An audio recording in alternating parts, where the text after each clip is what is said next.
Now, the top of the hour on the Progressive Voices channel on TuneIn presents the Green News Report. We're going to hit him very hard. You know, we got to smack him a little bit. Trump's war on Iran pulls in more countries, further imperiling global energy supplies. And as Oregon deals with what will likely be a record-breaking year for fires, the state was dealt another blow. Federal grants for two of the largest fires were just denied. Trump overrode FEMA to deny disaster aid to blue states. Plus, Germany and California hit new records for cheap, clean, renewable energy. So there's that. All of those stories and more straight ahead from BradBlog.com. I'm Brad Friedman. And I'm Desi Doyen. Stand by for 6 minutes of independent green news, politics, analysis, and snarky comment. I don't think we ought to just cut and run. If we can stand the pain of the rising cost of energy, we need to stay the course. Yeah. What do you mean we, white man? I mean Senator John Kennedy of Louisiana. This is your Green News Report. Okay, Desi Doyen, at this point, we're on the verge of becoming the War News Report. But what do you got for us today? Well, first, Donald Trump's war on Iran expanded this week to include Saudi Arabia, the Red Sea, and the Caspian Sea as oil and gas tankers remain parked in the Strait of Hormuz.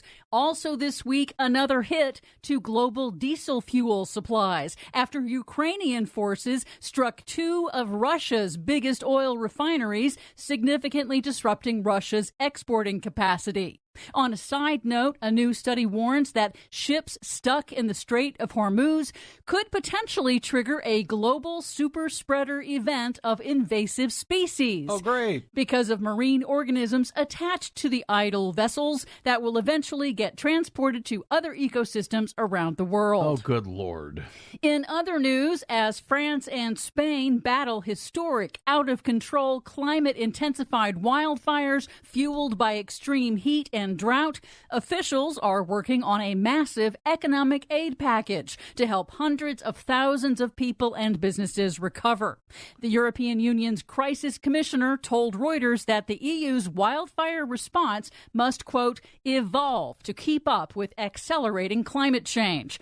Some economists are warning European leaders that they can no longer afford to ignore the economic impacts of human-caused global warming, that repetitive extreme heat waves have exposed major shortcomings in Europe's infrastructure. Yeah. And governments will need to invest billions of euros over coming years to protect the public from increasingly dangerous, deadly heat that is already hurting multiple economic sectors. Not that anyone's been trying to warn them for decades at this point. The economists also warned that investors must wake up to the threat that climate change poses to asset values. Yeah, the investors were warned too.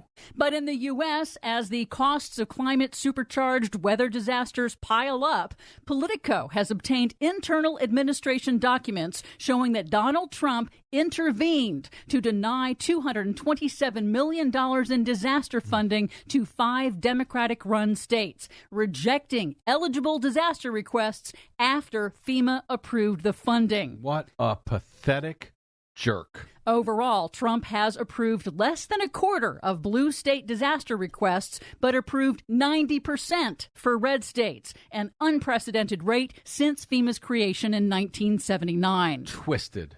Relatedly, a coalition of 25 states sued the Trump administration this week, accusing FEMA and DHS of endangering public safety by withholding hundreds of millions of dollars in already approved federal grants for disaster preparedness in an attempt to coerce those states to comply with Trump's unrelated election and immigration policies. The lawsuit also challenges a provision permitting FEMA to cancel grants anytime to punish states.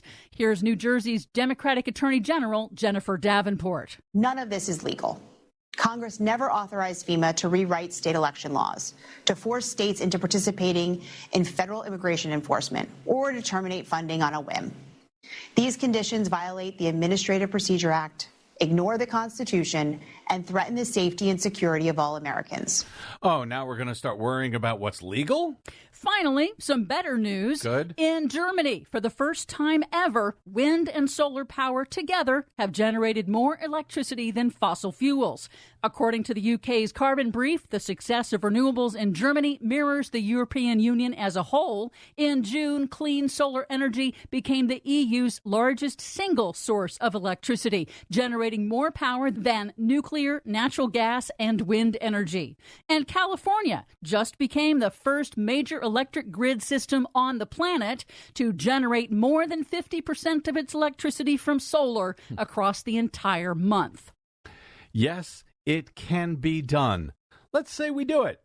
For much more on all of these reports and the ones we couldn't get to today, check out our website at greennews.bradblog.com. Find, follow, and share us planet-wide on the social medias, especially Blue Sky at Green News Report. I'm Brad Friedman. And I'm Desi Doyen. And this has been your Green News Report. Please help Progressive Voices support the Green News Report by stopping by bradblog.com/donate.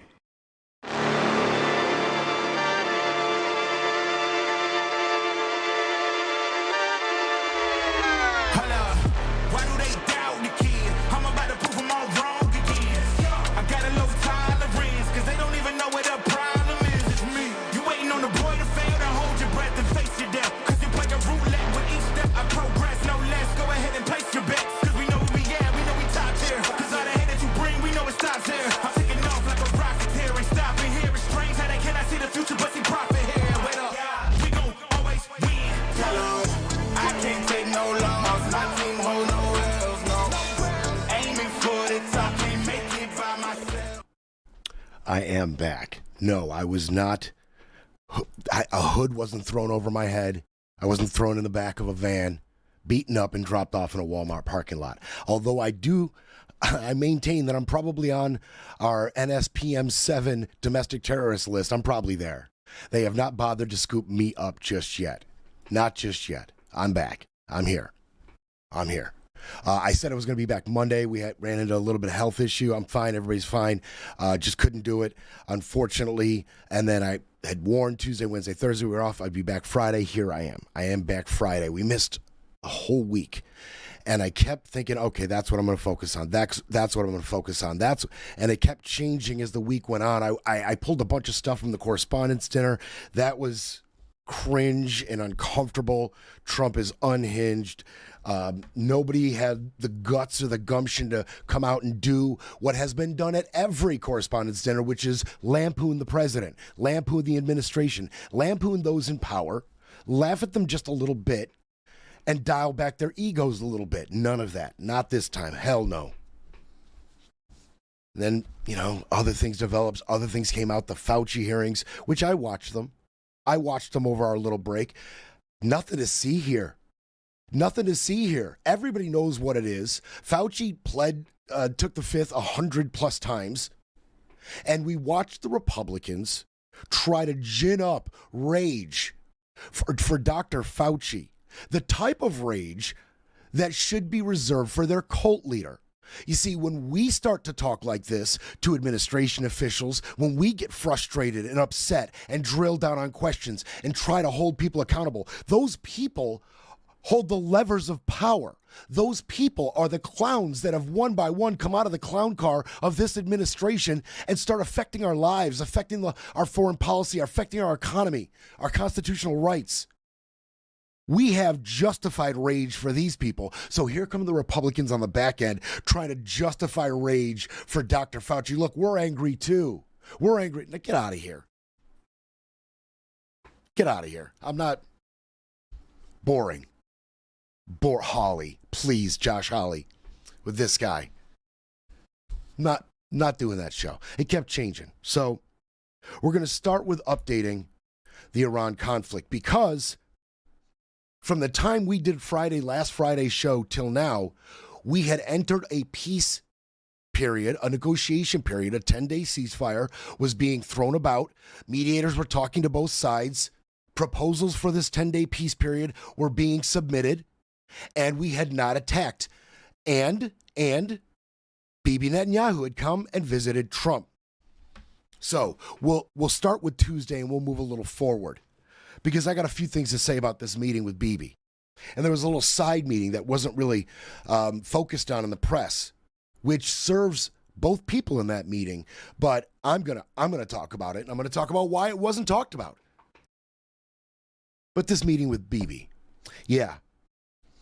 The last time Trump met with Bibi, Bibi was presenting Trump with a slideshow presentation accompanied by all of his military officials and Mossad agents, convincing Don that now was the time for Iranian regime change.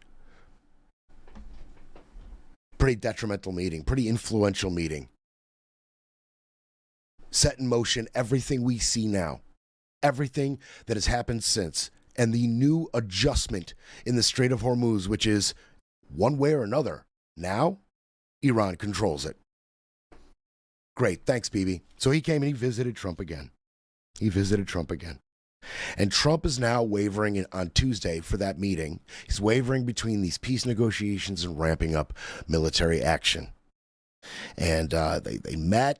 Afterwards, Bibi said, look, we await Don's decision over the next couple days.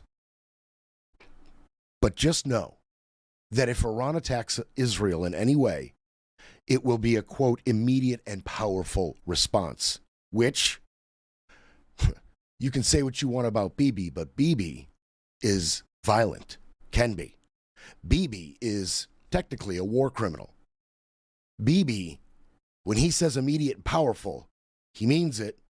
The Iranians know he means it. I already think the Iranians are overextending their leverage. They're being too cute by half about now. They had made gains in how the U.S. was viewing the other side of the table, their position, how strong their position was. They had made gains, but I'm telling you, they're overextending themselves. There's no way they don't know it.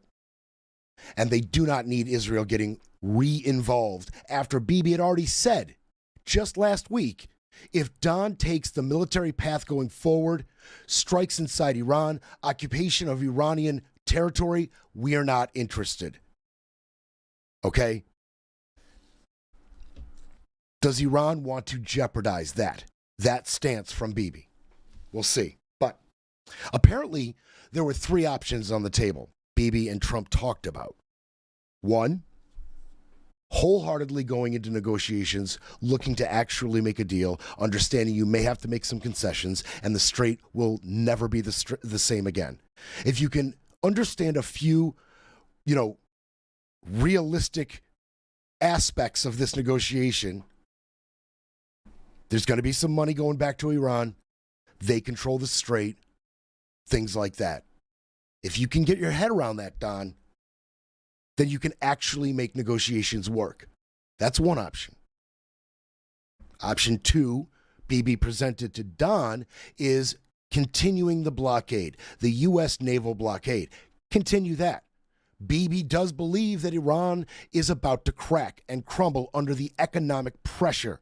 He thinks possibly more blockades, not allowing Iranian exports out, although I told you how much they made in that little waiver period, where the U.S. said, okay, Iran, since you came to the table on the MOU, you can start selling your wares once again. And they did so for a handful of days, a little over a week. And we went over the billions of dollars they potentially made in that little bit of time. But Bibi still feels, even in the face of that a little more economic pressure could do the trick.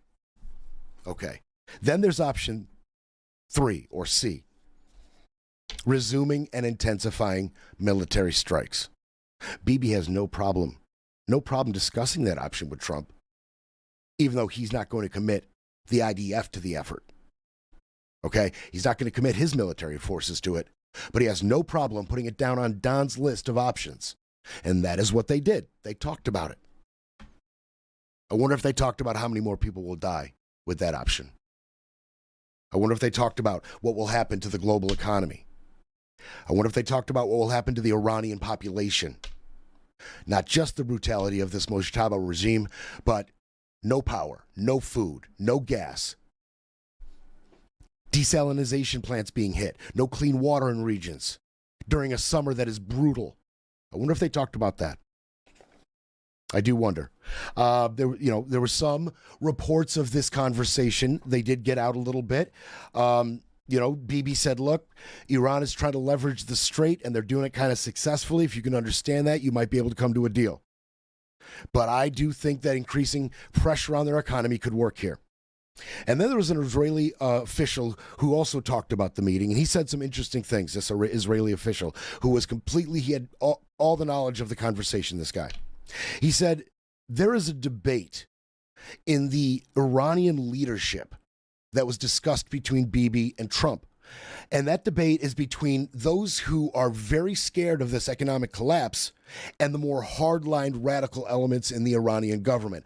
I take what this Israeli official is telling me with a grain of salt. They're going to shape these narratives to whatever end works best for them. I have my doubts about these cracks in the Iranian leadership personally.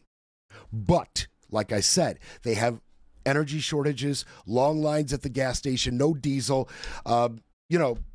There are protests popping up all over Iran. That does put pressure on this administration, on the Iranian leadership, rather. It does. So we get to watch them get a little more brutal in the next, 2 or 3 weeks as the Iranian people reach critical mass. Great. And I promise you, protesters and you Iranian, look, protest all you want. Rise up all you want. Please overthrow these bastards. Get yourself a democracy. Do all of that. But just understand that Don will not help you. He will not actually help you. If you should be helped in service of a larger Don goal, well, then good for you.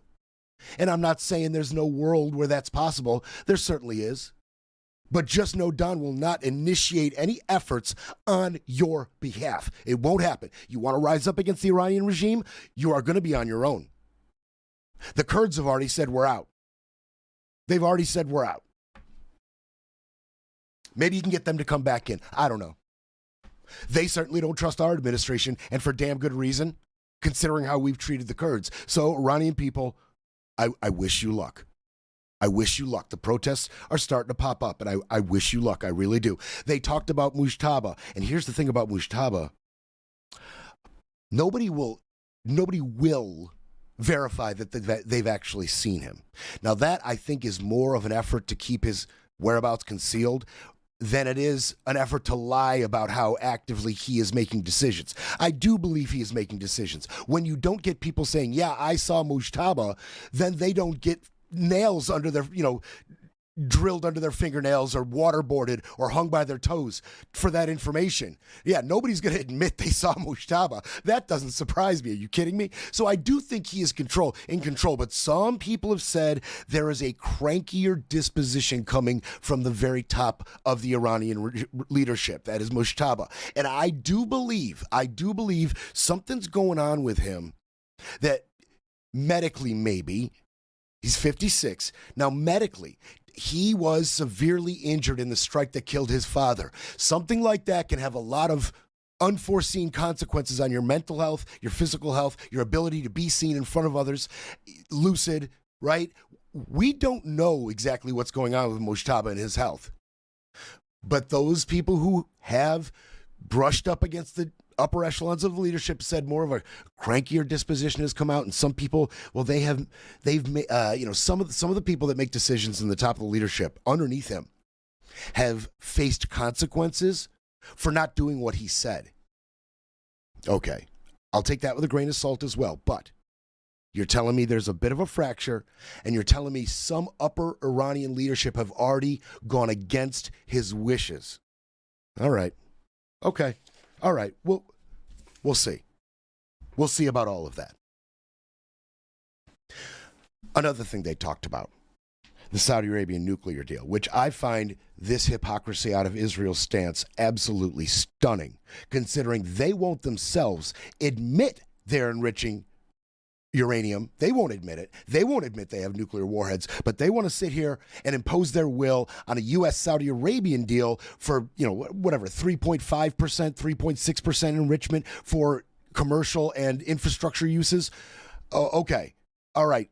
slow down, Israel, okay? Because you won't even be honest about what you do have, but you want to stop Saudi Arabia. And I understand why you want to stop Saudi Arabia. I understand why anybody would want to stop Saudi Arabia from having nuclear enrichment. I get it. But you are not the voice on this one. You are not the arbiter of what is right and wrong on your nuclear stances. And Bibi's out here saying, well, we'll have something to say on the nuclear issue if we see real progress on Saudi Arabia's program. They progress, this deal goes through, we'll have something to say. No. You come out and be honest. You want to normalize the relationship between Saudi Arabia and Israel, Bibi? You want to normalize it? How about everybody be honest about their level of enrichment right now? How about everybody be honest about how many nuclear warheads they have and how close they may be to a nuclear program if they don't have any? How about we all do that right now? You want to normalize things? That sounds normal to me. And finally, I do want to say this. Bibi came out after the meeting and started hammering defense independence for Israel. Yeah, I find that hilarious. Hilarious. Why? Because we just passed through a new defense budget, including Section 219. Now, I want you to listen to what Bibi said. This is bull crap. Listen to this guy. He said to Trump and Vice President Vance that he is serious about reducing U.S. military aid to Israel to zero within 10 years. He stressed he wanted to move forward with negotiating a memorandum of understanding about that. He said he was going to lead the effort publicly within his country for defensive independence from the U.S. He said he doesn't want to be dependent on the goodwill of the U.S. moving forward. I find that hilarious, Bibi. So in 10 years, you want to be independent. Meanwhile, we just passed through Section 219. So in those 10 years, you get to suck up our most treasured military advancements and secrets, hardware, development. You get it all. You get defense contracts from your country for our defense needs. You're privy to all of our defensive technology. You're going to share it completely with us for 10 years, and then you're going to be independent? Once you sucked us dry of all of our secrets and our technology? Great, thanks. You're like a remora fish sucking onto a whale. And then once you're big and fat with the whale's blood, you're just going to break off and swim away. Get out of here, bro. I see you. Nice try. I'm sure you can get plenty of intel in those 10 years, Bibi. I'm sure you can. And that is if you are still prime minister, because you've got two challengers that could unseat you. So we'll see how that goes. Yeah, here I go. I can hear myself yelling. I can hear myself yelling because I'm yelling at you. I'm fired up. I've been fired up all damn week. When I come back, I'm going to talk about the other meeting that took place in that time. The one that's not being, reported on as much in the press. Maybe you heard about it, maybe you didn't, but I'm going to focus on it. And that was the secret meeting between Bibi and J.D. Vance.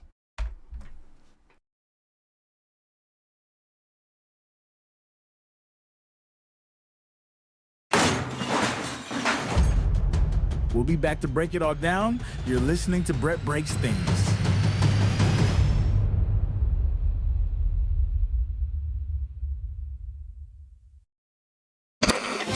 Citizens, rejoice. The state brings glorious news for the workers.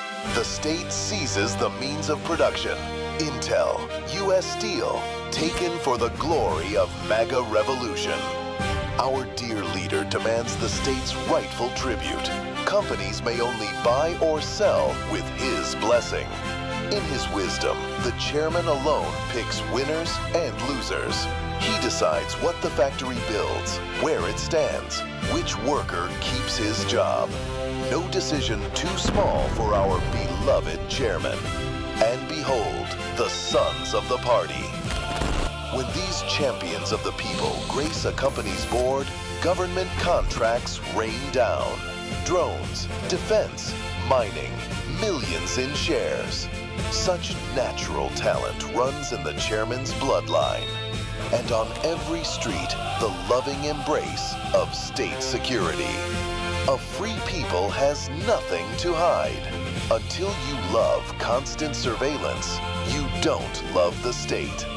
Has there ever been a worker's paradise so great, so beautiful, so tremendous?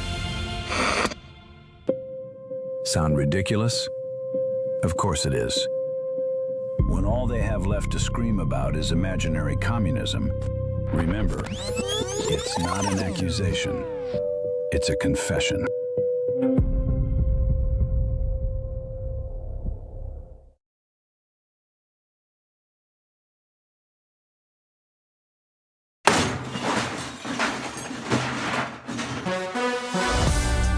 You're back with Brett Breaks Things, because democracy doesn't defend itself.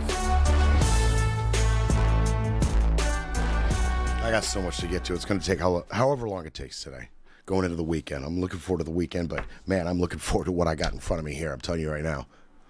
So yeah, there was another little meeting. J.D. Vance and Bibi Netanyahu. Now this tension-filled, contentious relationship is getting ready to start bubbling over and becoming something that the public is well aware of on a bigger scale.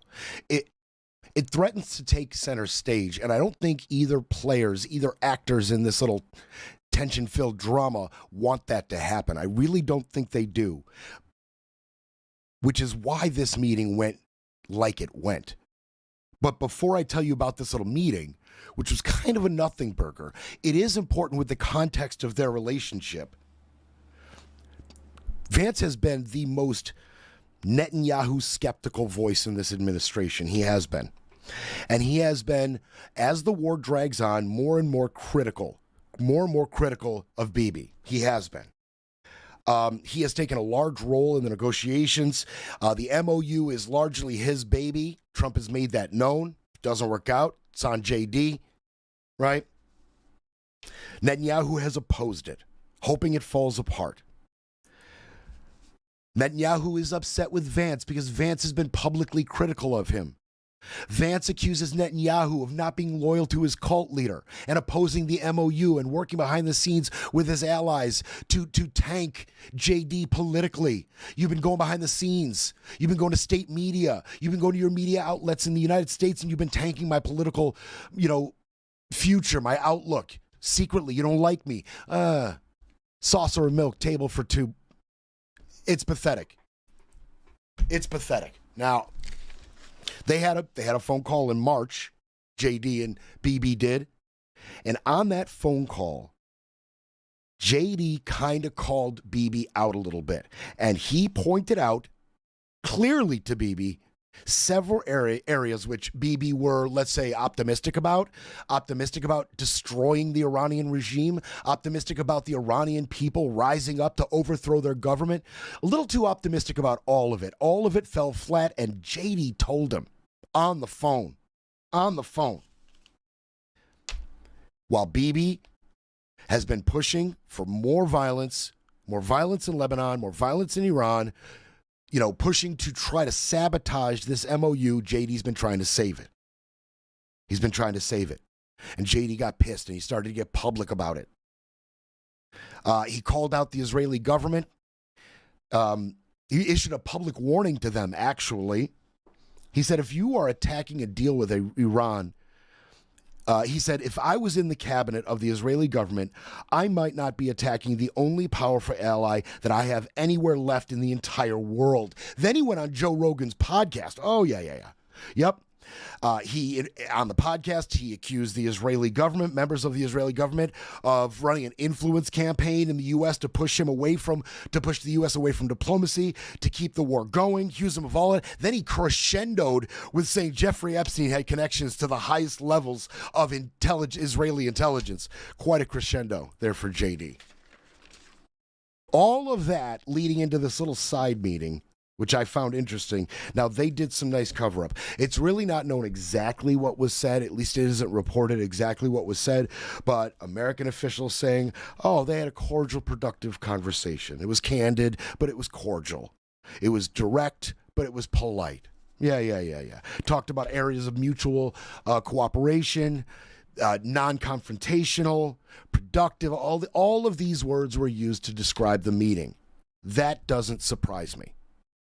Because if this goes any farther, it takes center stage, like I said.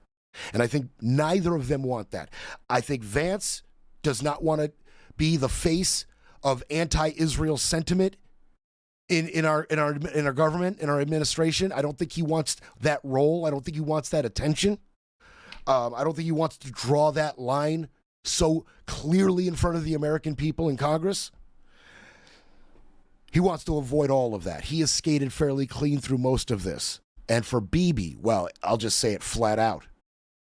Bibi goes any farther, and he might completely ruin any prospect of a productive relationship with our future president. I hate to put that out there, but we got to be realistic about it. And should J.D. Vance become president in 2028, Bibi will have already sabotaged that relationship should he still be prime minister. I don't think he wants to do that. I don't think he wants to have an active, ongoing beef with Don's possible successor. And I hate to be the one to put that out there, but he is a possible successor. You know that. I don't know what scares me more, Don Jr. or J.D. Vance. Yes, I do. Oh, God help me. Yes, I do. I do know which one scares me more. Oh, my God. What is happening to this country? Oh, God. So they're going to pull up short right there. It was a nice little meeting. So we had a meeting between Vance and Bibi, and we had a meeting between Trump and Bibi. And as far as that meeting between Trump and Bibi, the overall gist of it, Don's got 3 options. I helped him out with them. We're waiting for his answer. On Wednesday, we got the answer. We got the answer. Option A, peace negotiations. Option B, just a blockade, continuance of the blockade. Or option C, more military action. They went with option C, and they continued to bomb Iran. They responded by strikes in Jordan, and we responded again, and it's the usual targets. We struck over Wednesday and Thursday. We broke this little ceasefire, and we struck dozens of targets across Iran on the coast, defense sites, drone facilities, satellite. We bombed it all. The same targets. Their maritime capabilities, boats, whatever boats they have left, we bombed them. We bombed them. Did it Thursday. Iran is saying, yeah, we got three Iranian soldiers dead. I mean, I trust their reporting on casualties just as much as I trust ours. I'm going to put that flat out, which is not much at all. So who knows how many died in those strikes. But yeah, Don went with option C, and that is where we are right now. Strikes will continue. And I don't even know what coming to the table looks like for these two sides anymore. If Don is completely unwilling to wrap his brain around Iran controls the Strait of Hormuz in some fashion going forward forevermore, if he can't get good with that, and on some level, this will go nowhere. This will go nowhere. We didn't even mention anything about Iran's funding of proxy terrorism, as we allowed them to sell billions of dollars of oil at the beginning of the MOU. No mention of those proxies. Now, though, one of those proxies has stepped up hostilities as we have the Houthis joining the fray, expanding the zone of operation. There are the ballistic missile stockpile in Iran, their production capabilities to produce more. How much help are they getting from Russia? Will Israel and Lebanon play nice going forward? There are so many issues that they are so far apart on. I don't even know what coming to the table looks like for these two anymore. God help us if this keeps on ramping up and ramping up and ramping up. And then Don doesn't even have to go through the motions of challenging all of these elections and pulling the trigger on all this preset fraud and bullcrap, the mail-in ballots, the registration restrictions, possible federal agents at the polling sites. What are they going to do with the Dominion machines that are owned by a Trump election conspiracy theorist? All of these things that have been set up, the FBI investigations, Fulton County, Georgia, Puerto Rico, the blue states, all of this. What if he just skips the whole damn affair and says, you know what, this war in Iran, it's gone too far. There's no way we could have a free and fair election with Iran hacking, even though Don's the one who has gone about dismantling all of our cybersecurity and our election security, committees and agencies throughout the DOJ, the FBI. He's the one that defunded and destroyed them all. He will say, possibly on the back end, too much of a threat. Too much of a threat. We cannot have elections right now. And this idea was planted, like the movie Inception, planted by Zelensky when he told Donald, yeah, I didn't actually have to be reelected because we're in a war. Oh, bing. The light bulb went on for Don. What if he just skips the whole song and dance and says, you know what? This war in Iran, tinkering on World War III at this point. Who knows how many other countries are involved at this point? Who knows what the global energy market looks like at this point? What the per gallon at the pump? Who knows what all of this looks like at that point? And he just says, you know what? State of emergency.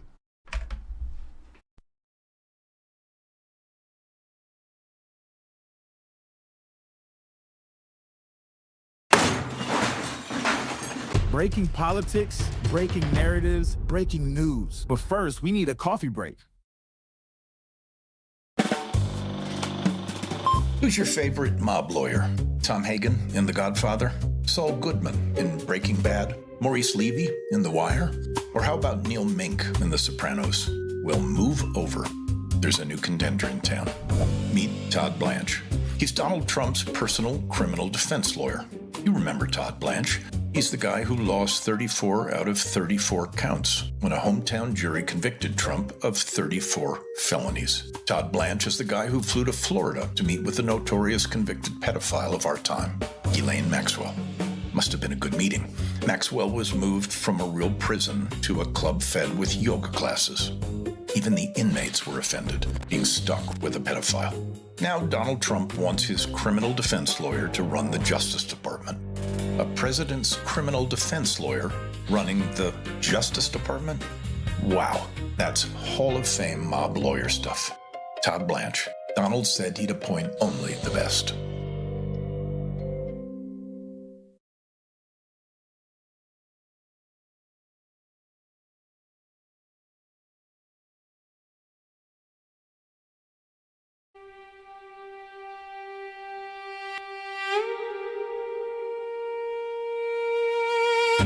Lincoln understood something that comfortable people didn't want to hear.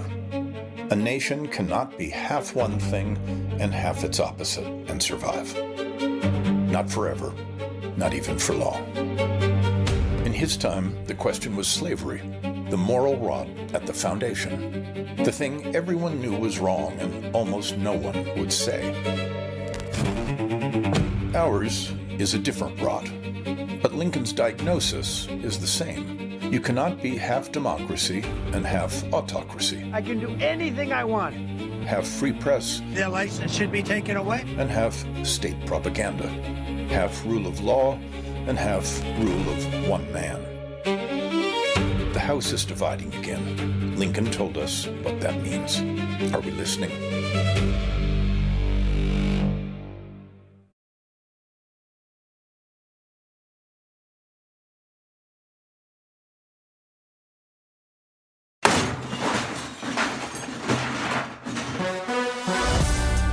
Now back to Brett Breaks Things, smashing spin, silencing the noise, and keeping it all facts. No fluff.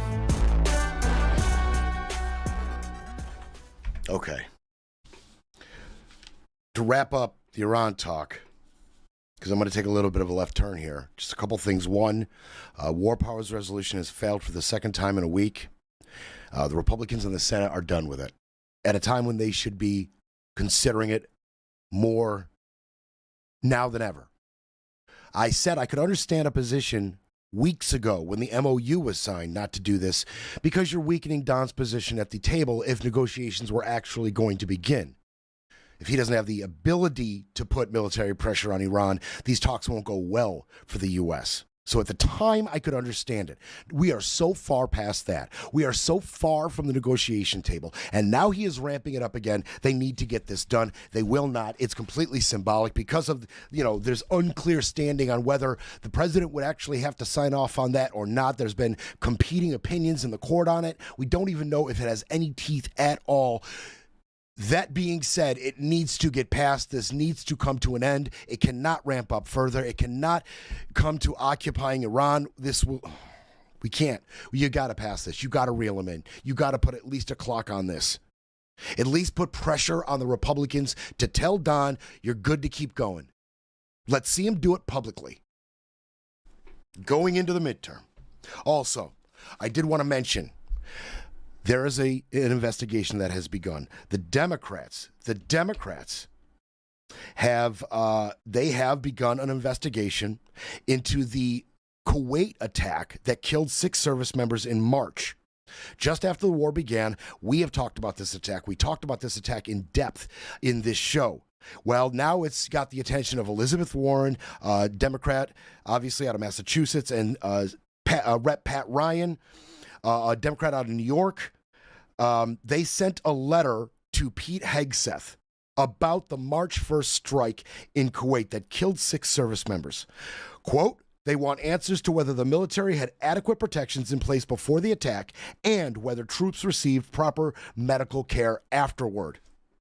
They need this investigation. The need for this investigation goes beyond this attack. It's about taking accountability and protecting our service members, which Pete Hegseth said he would never put our service members in harm's way unduly, unnecessarily. And that is exactly what he did here. We talked about this. We talked about the inadequate, first of all the bases in Kuwait, they all got evacuated once the war started, except one, the one closest to Iran, the most vulnerable one. That is the one that they kept there active, and that one had completely inadequate defenses against drone and missile strikes.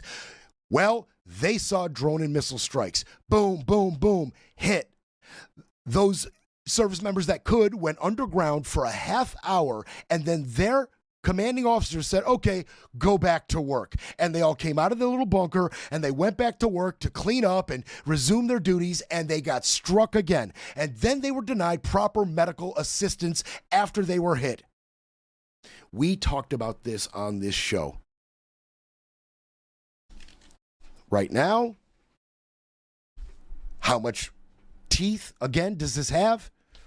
We got to wait for November.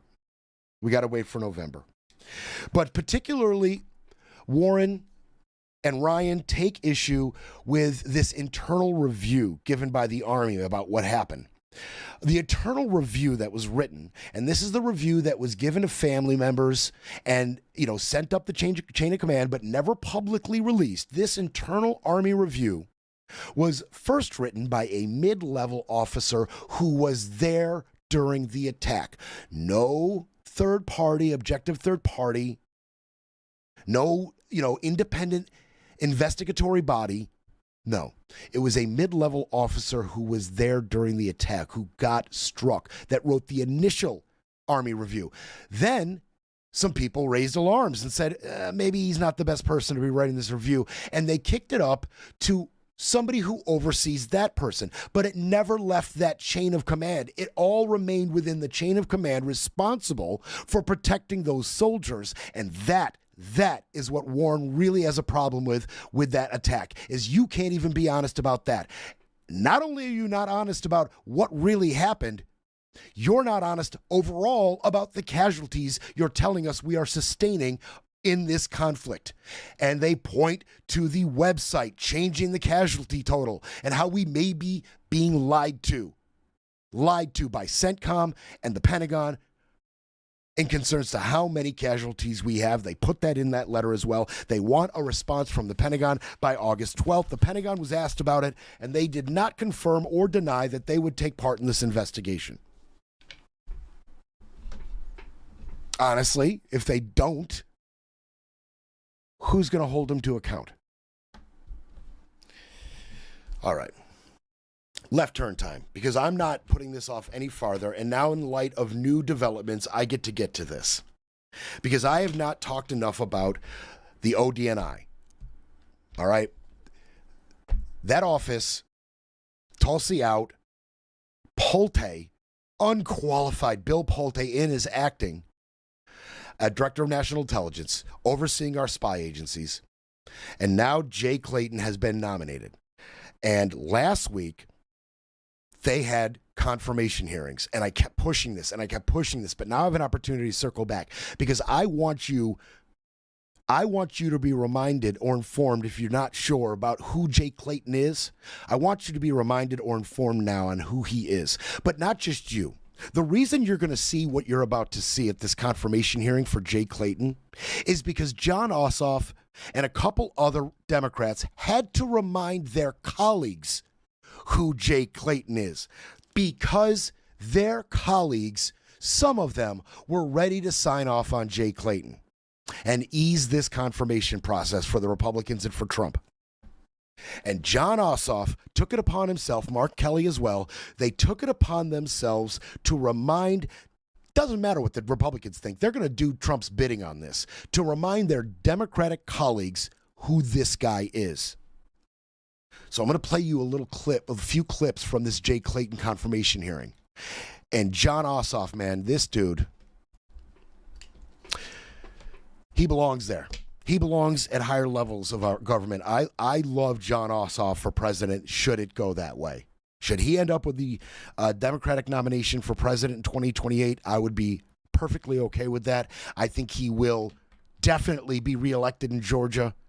I think we'll hear a lot more from him over the next 2 years, and I expect him to be a front runner. I love this guy. Now let's hear from Clayton, and let's hear from Kelly, as they drill down on one piece of business that they feel their colleagues need to see most. Let's hear them. Yes. Who won the 2020 election?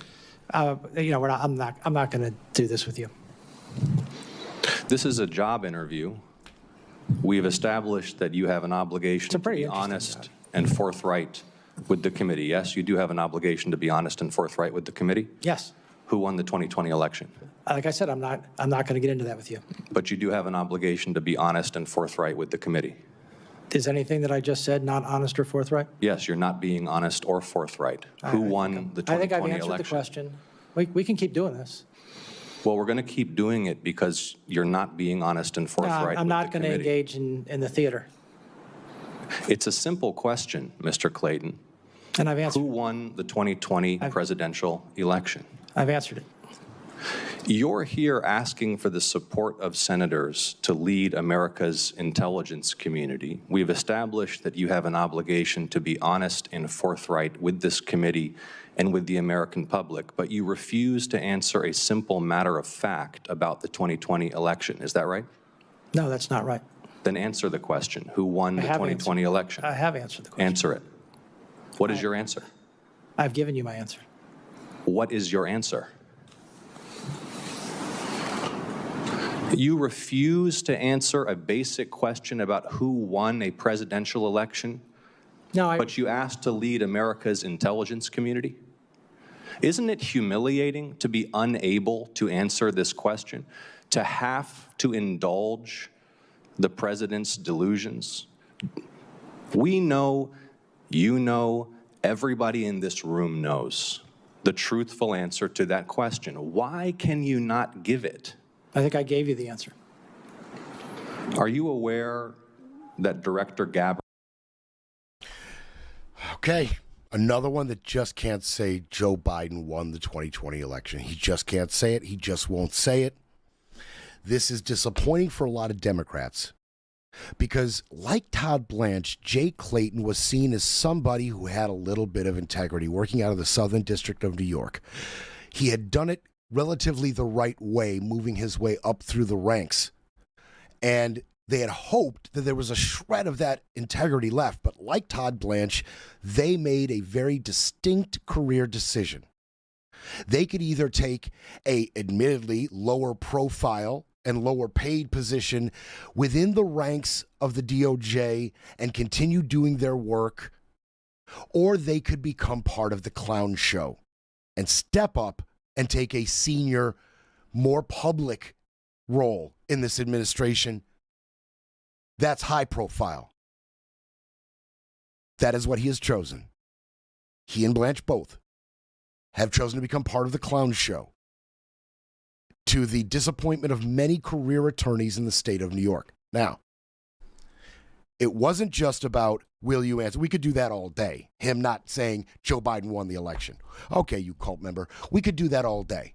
But let's hear Ossoff ask him about something that I find very interesting, and that is the Juan Orlando Hernandez pardon, which I screamed about at the time, a guy who brought more cocaine into this country than anyone in our country's history, getting a pardon from Trump while he blows fishing boats out of the water off the coast of Venezuela, claiming each boat's killing 80,000 American citizens per boat because of fentanyl and cocaine. Okay. Finally, I get somebody getting asked something about this. Go, John. Is it the case in the Juan Orlando Hernandez case that the President of the United States pardoned a man who had worked with the Sinaloa cartel to facilitate massive narco trafficking into the United States? I don't remember the specifics of that case. He was convicted in your district. He was convicted. Yeah. We convict a lot of people for a lot of drugs. Convicted of narco trafficking, yes? I believe so. No, so at massive scale, yes? Well, you're telling me what I know. That's kind of, he was, I believe, look, I'll take your word for it. He was a convicted narco trafficker. Did the President of the United States, Donald J. Trump, pardon a convicted narco trafficker? I believe we just discussed that. The President provided a pardon, yes. Yes or no? Did the President of the United States pardon a convicted narco trafficker? Yes. Yes. Okay, so that little chunk of reality you are willing to admit exists. Biden won the election? Too far. That's a circus. You won't take part in that drama, but you have no problem. You have no problem, as the person who oversees all of our intelligence agencies now, to just sit here and say, yeah, the biggest narco trafficker in our country's history was pardoned by my cult leader. That's not too controversial. That's not too dramatic for Jay. He has no problem with that little bit of reality.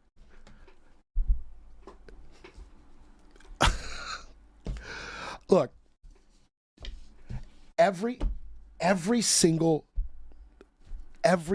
clown that steps out of this clown show, this little clown car of Don's, is more unqualified and detrimental than the one before them. And he is yet another one. He is another clown. He has now become another clown in Don's clown show. And these hearings, they were supposed to matter because in the committee that puts this forward to a vote in the Senate, it was 9 Republicans and 8 Democrats. And they couldn't lose one Republican vote to get this advanced. And they did not. It doesn't matter. He's just another cult clown confirmed by other MAGA cultists. And that's exactly what happened. This got pushed through. It got advanced to a vote. And he is now the director of national intelligence. Yes, that's right. He got confirmed. It was along party lines. There were a few Democrats that said, better than Bill Pult. I'll just vote for him and we'll get this over with. Even they peeled off after his little performance there and not being able to just admit that Biden won the election. That's what peeled a bunch of them off. Anybody who's kind of okay with it on the Democrat side, they were just like, God, this guy can't vote for that. And they did not. Not one Democrat. Went right along party lines with a couple not voting. And he is now our ODNI. He's our director of the ODNI. Now, the one silver lining is Bill Pulte is out. Thank God Bill Pulte is out. I mean, this guy. And all he seemed concerned about, Pulte, was slashing the ODNI, slashing the payroll across all of our 18 spy agencies, cutting, downsizing, squeezing agencies together, cutting. It's all. And he didn't even do that. He bragged about it on social media repeatedly about all the cuts, the 5th round of cuts he made. And people in the agency are looking around and being like, yeah, everybody I work with is still here. It was literally like a fraction of the amount of cuts he said he was going to make. It was like 5% of the reported and projected amount of cuts that Bill Pulte was going to make. It was like 5%. Everybody looked around and said, yeah, all our agencies are still here and everybody's still at work. John that works across me in the cubicle here, yeah, he's still there. Everybody's still here. Another clown, Bill Pulte, that steps out of the clown car. Another unqualified, radicalized, tribal foot soldier. Another clown in the clown show. And I'm telling you, man, we have flown past an idiocracy. We have flown past it. You say, oh, well, George W. was an idiot. Well, maybe W was an idiot, but he didn't have a bunch of idiots around him. You can say what you want about Dick Cheney. He was nefarious and manipulative, but he wasn't a dummy. He wasn't an idiot. We have flown past idiocracy, and we have landed at a kakistocracy. The worst people for each position on purpose, because in chaos, you can steal. And Don isn't just stealing. He is emptying the vault in front of our eyes. It is live streamed. He is emptying the vault while our halls of justice are equally as empty. This is what Russ Vought was dreaming about in some clandestine meeting at the top floor of some high rise with big mega donor Republican donors telling them on a secret recorded video, we're going to paralyze the whole system. We're going to put the brakes on the entire system. We're going to throw so much at the wall they'll never be able to keep up. This is what we're talking about. A kakistocracy. In chaos, you can steal. And that's exactly what Don is doing.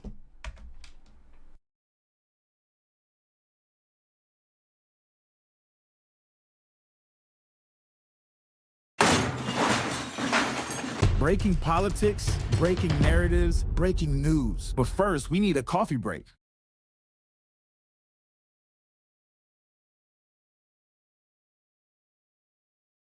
A message from the Lincoln Project to the Democratic Party. Stop. Stop looking backward. We got whooped. Stop with the endless focus groups. Stop with the self-doubt. This isn't complicated. Only 1 out of 4 voters think we're heading in the right direction. Inflation is out of control. Gas is headed to $6 a gallon. Donald Trump is the most corrupt president in history. Republicans don't care. They're good with Trump taking your tax dollars to pay off cop beaters. The Justice Department operates like mob lawyers. The Epstein files? Not one prosecution. It's a joke. AI threatens every middle-class job and is turning billionaires into trillionaires. And Democrats are asking how to win? At the Lincoln Project, we don't have an identity crisis. We're here to beat the crap out of MAGA and save the country we love. You want to win? Attack, attack, attack. We do it better than anybody. If you're tired of playing games, join the fighters. Support the Lincoln Project. Let's get this done. Because I've had enough.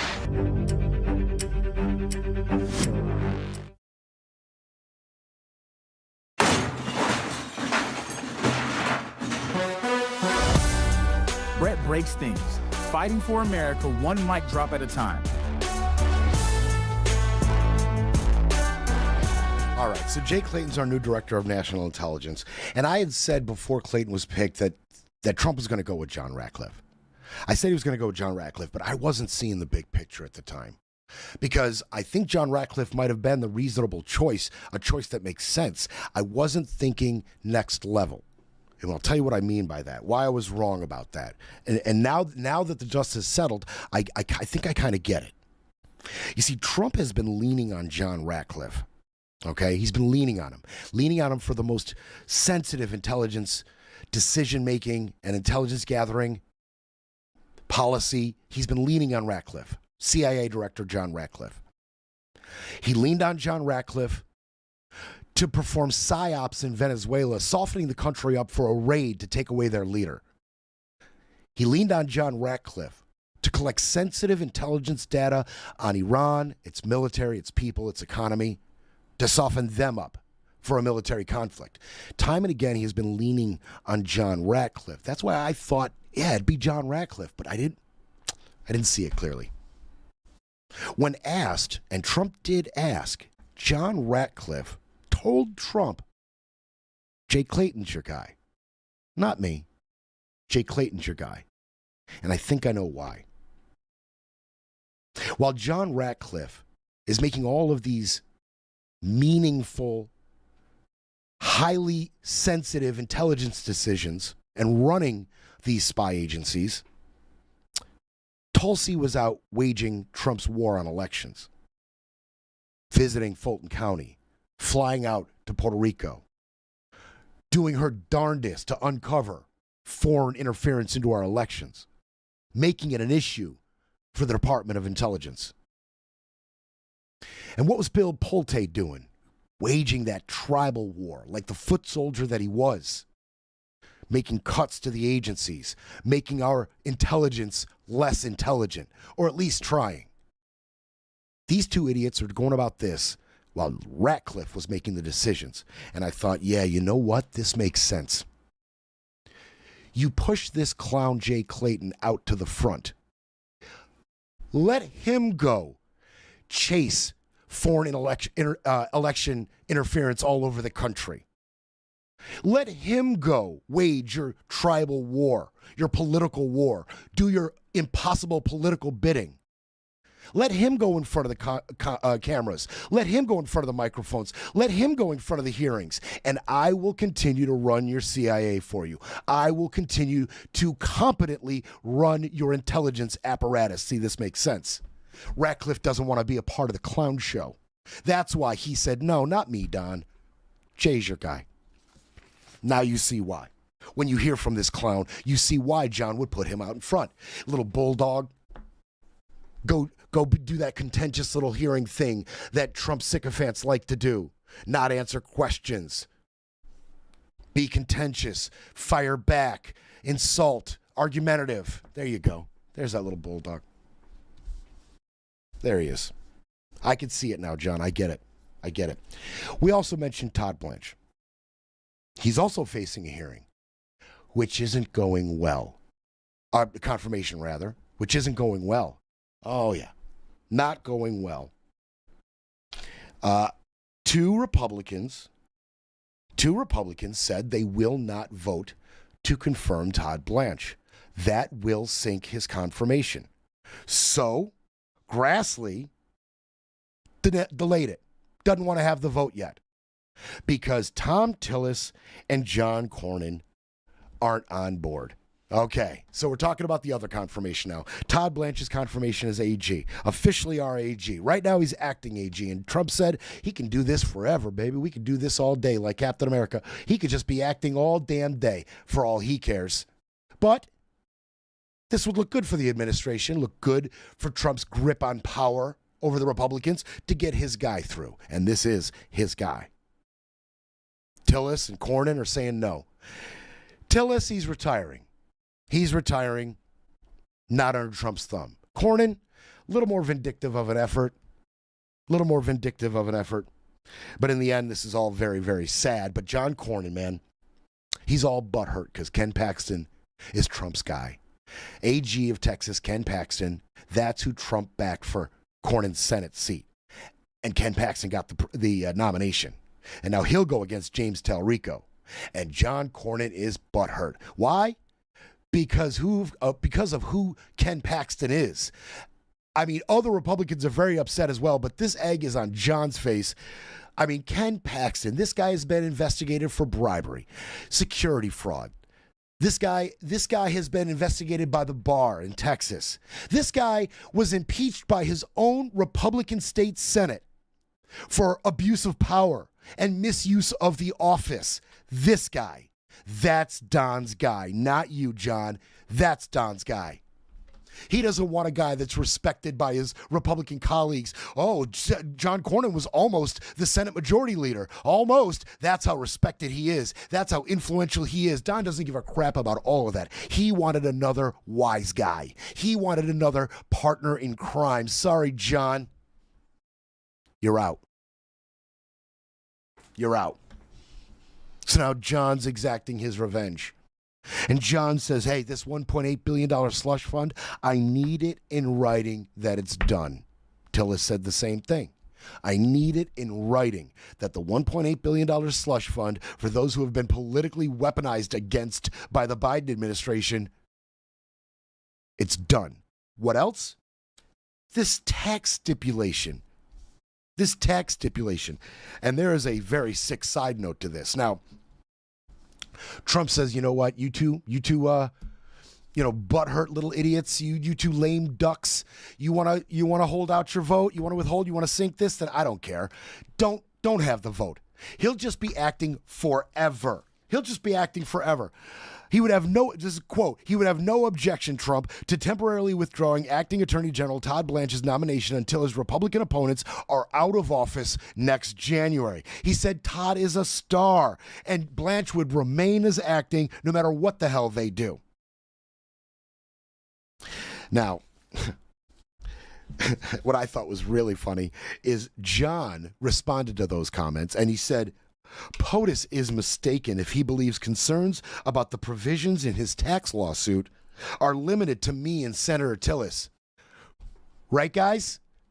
Right, guys in the Senate? Right, Republican colleagues? Right? You're all upset about it, right? Too, right? You'll all do something about this. You're all, no, you're not. No, nobody else will do a damn thing about. I think he's mistaken. I think he's the one that's mistaken here. If he thinks there are a whole bunch of other Republicans that will do a damn thing about any of this, I think he's the one that's mistaken. And we all see you for the cowards you are. Cassidy, Tillis, Cornyn, lame ducks who are now saying what they should have been saying the entire term. Cowards. They're cowards. Now, here's the sick part that I mentioned. Here's the sick and sad part about Cornyn's objectives. You ready for this?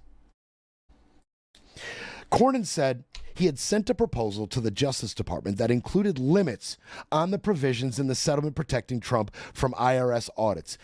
Limits, okay? And he even said, hey, we almost came to a deal. We almost did. Now, this tax provision, let's just be clear, it does two things. One, it forces the IRS to drop any criminal investigations that are ongoing against Trump, his family, and all of his businesses. The other thing it does, it stops the IRS, it bans them, bars them from opening any new investigations concerning any taxes Don has ever filed. Here's Cornyn's demands. And this is why this is all bullcrap. Here's Cornyn's demands. He said he wants a limit to the protections. What does he want it limited to? He says this is reasonable for Trump, his two sons, and the Trump Organization. Nobody else. No extended family, no additional organizations. But he's okay with Trump, Don Jr., and Eric, along with the Trump Org, enjoying these protections. So the whole thing's bullcrap. Thanks, John. See ya. You coward.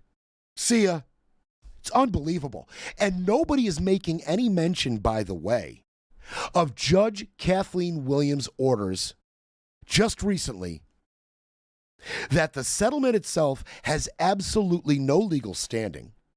The entire lawsuit was brought improperly, and then she went ahead and she referred Alejandro Britton, Stanley Woodward, and Todd Blanche to their respective bar for punitive damages, for consequences to these actions. Yeah. Britton, Florida bar. Woodward, the D.C. bar, and Todd Blanche, the New York bar. That's the same bar that disbarred Rudy Giuliani. Now, I know you're getting excited when I tell you that, right? Oh, shoot. Could Todd Blanche get disbarred? Well, technically, yeah, he could. And guess what? Doesn't make a difference. The AG doesn't actually have to have a law license in good standing. He could totally get disbarred and still be our AG. How about that? How about that? Oh, good for you, Todd. But nobody is making mention of Judge Kathleen Williams' revenge. They don't even mention it. They're acting like it didn't happen. We'll see. Let all of that simmer.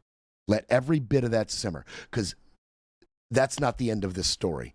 And I can't wait to see what happens with these bar referrals. I just can't wait. I'll see you kids Monday. I'll be back Monday. Thanks for your patience and your support.